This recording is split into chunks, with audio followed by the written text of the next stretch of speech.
Break के बारे में फिर से आप सभी का स्वागत है। बदले राजनीतिक घटनाक्रम पर उपनेता प्रतिपक्ष राजेंद्र राठौड़ का बयान और इसके साथ ही डगमगाई सरकार अपने कदमों को साधने की कोशिश कर रही है, लेकिन भूचाल आया है और वो अपने निशान छोड़कर चला गया। सत्र निश्चित तौर पर हंगामेदार शानदार रहेगा और टेलीफोन टेप हुए पुलिस की एजेंसी विधायकों को ढूंढती रही। पपला गुर्जर को पुलिस ढूंढती तो अच्छा होता। अविश्वास प्रस्ताव और विश्वास प्रस्ताव जैसी बात पर बोले राठौड़, सरकार को बेनकाब करने के लिए कोशिश करेंगे। सुनवाते हैं आपको क्या कुछ कहा उन्होंने। उपनेता प्रतिपक्ष राजेंद्र राठौड़ हमारे साथ हैं, उनसे बातचीत करते हैं। विधानसभा सत्र की फिलहाल क्या तैयारियां हैं? विधानसभा सत्र जिन परिस्थितियों में हो रहा है, हिली हुई डगमगाई हुई सरकार अपने कदमों को साधने की कोशिश कर रही है, पर जो भूचाल आया है, जो निशान छोड़ के चला गया, ऐसे समय के अंदर निश्चित तौर पर हंगामेदार सत्र रहेगा। सरकार की नाकामयाबी, टिड्डी का आक्रमण, कोरोना का कहर, सूखे की संभावनाएं, जर्जर कानून व्यवस्था, इन सब को लेकर अब भारतीय जनता पार्टी सदन से लेकर सड़क तक इस कुशासन से लड़ेगी, इस सरकार से लड़ेगी। और मैं समझता हूं कि ये जो हाई प्रोफाइल ड्रामा, जिसके कारण से राजस्थान के 7.5 करोड़ लोग लगातार 31 दिन तक महरूम रहे, सरकार अध्यक्ष रही, टेलीफोन टेप होते चले गए, पुलिस की एजेंसी जिस प्रकार विधायकों को ढूंढने में लगी, अगर पपला गुर्जर को ढूंढने में लगती तो शायद अच्छा रहता।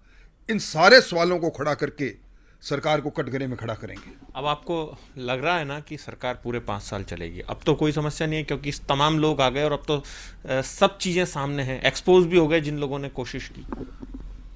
किला जब ढह जाता है तो बाहर से उसकी बुर्जी की अगर मरम्मत कोई कर ले तो यह नहीं माना जाएगा किला अंदर से सुरक्षित है।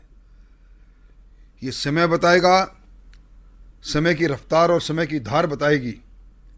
जिस सरकार का जन्म ही अंतर्विरोध से हुआ है, वो अंतर्विरोध कब खत्म हो।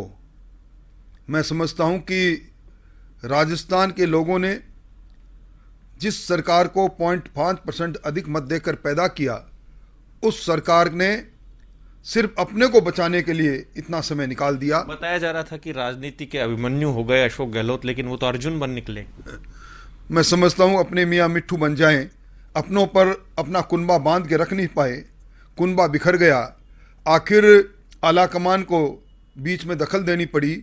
ये नाकामयाबी है अशोक जी गहलोत की। लेकिन कई लोग हैं वो सामने भी आए हैं जिनके ऊपर उन्होंने आरोप लगाए हैं। अब जो पब्लिक है उसका क्या परसेप्शन रहेगा आप, क्योंकि पब्लिक की बात तो आप रखेंगे ही विपक्ष में।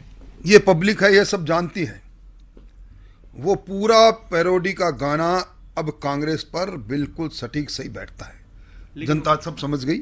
लेकिन वसुंधरा जी को भी इस पूरे सीन में कोशिश की गई उनके ऊपर भी आरोप प्रत्यारोप करने की। खासतौर पर आरोप ऐसे लोगों ने लगाए जो कि जिनको लेकर आप लोग भी कई बयान देते रहे। मैं समझता हूं कि जो गठबंधन का धर्म है उसकी पालना करनी चाहिए। अनर्गल आरोप एक पाले में रहकर लगाना कदापि उचित नहीं है। जिन किन्होंने भी लगाए, हमने उनको समझाइश करने की कोशिश की। वसुंधरा जी पूर्व मुख्यमंत्री है, इस प्रदेश की नेता है, नेता रहेगी। ओवरऑल अगर देखा जाए तो इस पूरे घटनाक्रम के बाद अविश्वास प्रस्ताव, विश्वास प्रस्ताव, 2 सवाल हैं लोगों के जहन में। आखिरकार अब क्या होगा? सरकार को बेनकाब करने के लिए जो भी राजस्थान विधानसभा के नियम और प्रक्रियाओं के नियमों में हमें अधिकार मिल रहा है, उसका उपयोग करेंगे। तर्कस में तीर एक नहीं रखेंगे, सब छोड़ेंगे। एक आखिरी सवाल, 13 तारीख को आप लोगों की विधायक दल की बैठक है। उस विधायक दल की बैठक में कौन कौन मौजूद रहेंगे? दिल्ली से कौन लीडर्स आएंगे? क्योंकि अब आपकी पार्टी के सामने भी कई चुनौतियां हैं। सीधे तौर पर कई बातें हैं जो खुलकर भले ही सामने नहीं आई हो, लेकिन जनता है वो अच्छे से जानती है। भारतीय जनता पार्टी मजबूत प्रतिपक्ष है, इसलिए कोई चुनौती भी भारतीय जनता पार्टी के सामने नहीं है। 13 तारीख को हमारा विधायक दल मिलेगा, बैठेंगे। दिल्ली से कौन आएगा इसके बारे में मेरी जानकारी नहीं, प्रतिपक्ष के नेता को जानकारी होगी। परंतु पूरा पार्टी, पूरा संगठन एकाकार है, एकजुट है।